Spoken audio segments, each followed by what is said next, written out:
So, first, prayerful listening is how we learn to live in a reality that doesn't begin or end with us. If you think about Matthew 7:7 to 8, Jesus talks about asking, seeking, knocking, and he'll respond. And I think this is a great formula for prayerful listening, but I'm going to reverse it. So it'll go knock, seek, ask. So knock reminds us to cultivate silence and solitude, spaces where competing voices just kind of quiet enough for us to notice what's actually moving us. Are we being motivated by what God has put in us, our archetype motivations? Are we being motivated by fear? So knock, setting that space for silence and solitude.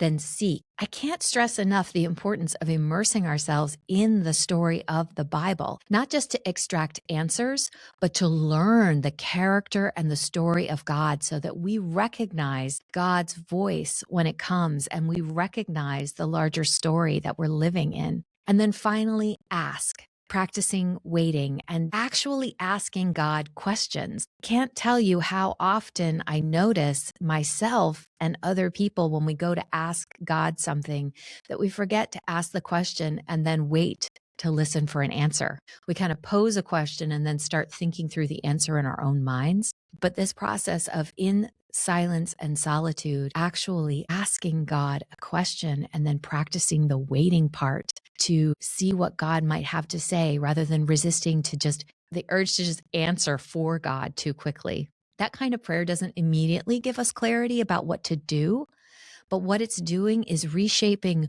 who we're becoming. It helps us to shape our minds to listen into something bigger than our feelings and our immediate circumstances, but to listen into the larger story and to recognize God's voice. So knock, seek, and ask to practice this prayerful listening.